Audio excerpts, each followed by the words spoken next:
इस क्वेश्चन में बोला गया है कि प्रूव करना है, सो दैट करना है कि 2 बार ऑब्जेक्ट जो है प्रोजेक्टाइल मोशन में सेम हाइट पर होता है।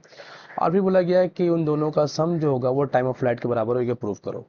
तो क्या पहले समझ लेते हैं कि मान लो अगर किसी ऑब्जेक्ट को हम लोग ग्राउंड में ऐसे करके थ्रो करते हैं, यू वेलोसिटी के साथ फेंक रहे हैं जो हॉरिजॉन्टल के साथ थीटा एंगल बना रहा है।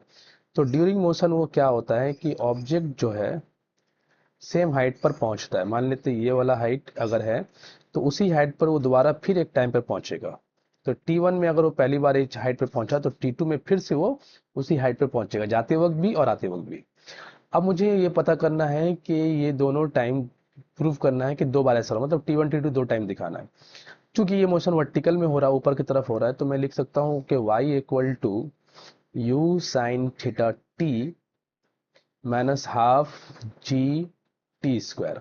अभी हो जाएगा 2y equals to 2u sine theta t minus g t square, और ये g t square minus 2u sine theta t plus 2y equals to 0।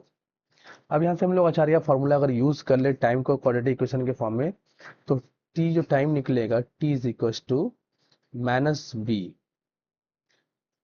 u sine theta t था ना यहाँ पे, 2u sine theta plus minus root over 4u square sine square theta minus 4ac, ठीक है, bye 2a मतलब 2g। अब यहाँ पे देखो, इसे मैं 2 बार लिख लेता हूँ क्योंकि एक बार प्लस और एक बार माइनस। तो T1 के लिए, T1 टाइम के लिए मैं बोल लेता हूँ कि वो 2u sine theta minus root over 4u square sine square theta minus 8g square, ठीक है ना, 8g हुई माइनस 4ac, ठीक है, बाय 2g।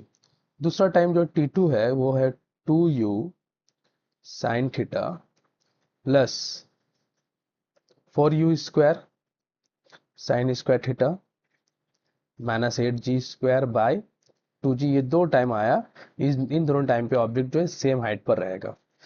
अब इन T1 T2 का सम अगर करते हैं T1 प्लस T2, तो ऑब्वियसली सम करते वक्त ये पार्ट कैंसिल हो जाएगा। हम लोग को मिलेगा 2g था ना, हम लोग को मिलेगा 4u sine theta by 2g। अब इसको अगर कैंसिल करते हैं 2 से, तो 2u साइन थीटा बाई जी मिलेगा। और 2u साइन थीटा बाई जी जो होता है ये फॉर्मूला होता है टाइम ऑफ फ्लाइट का। तो T1 प्लस T2 जो हो गया किसके बराबर हो गया, टाइम ऑफ फ्लाइट का।